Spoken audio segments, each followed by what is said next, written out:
In today's video, we're going to talk about spacing. You probably hear this term thrown around a lot if you're a fighting game player. I mean, hell, you probably hear it thrown around a lot if you're an Absolver player even. Spacing refers to your ability to discern distances between you and your opponent's effective threat range. That is, the range in which they could throw a move out and have it hit you. Spacing is a tool that is useful when you're looking to get those first few licks of the match in. It requires a look at hard data and numbers to determine which moves cover a lot of ground and which moves don't. In today's video, we're going to look at spacing as it applies to neutral game in Absolver, and reasons why you should at the very least pay attention to it. Now, spacing as it's used in Absolver is essentially played entirely in the neutral game, either before someone is hit, or just after someone is hit and space has been created between two players. Remember, Absolver is about 95% neutral, so even after a hit, you're still sort of vying for neutral and pressure. This concept is also known as footsies. When it comes to footsies, good spacing is literally the difference between you outranging your opponent and getting damage on them versus you getting hit because you didn't think that move could reach that far. Come on! By understanding which of your stances have good pokes and which ones have good interrupts, you'll often be picking out which opener gives you a larger threat range. Having this understanding means you can open with moves that will hit your opponent but keep you safe from their option, because your threat range is larger. There is a caution here. Leaning too much on the same threat range opener can condition your opponent to expect it. If your opponent expects it, they can use their defensive against it.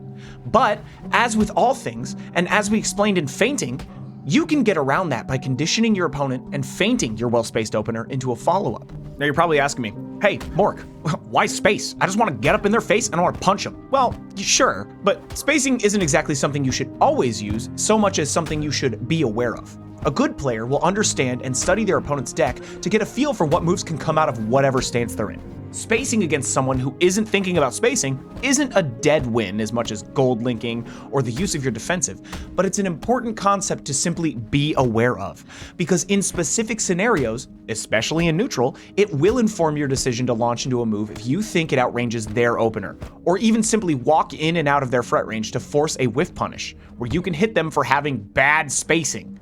And it seems like a simple concept, but it's also a bit more complicated by the fact that Absolver fights occur in 3D space with a third-person camera.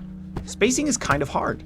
At the end of the day, though, spacing can net you a couple of neutral wins for you to take your turn and attempt to tack on more damage.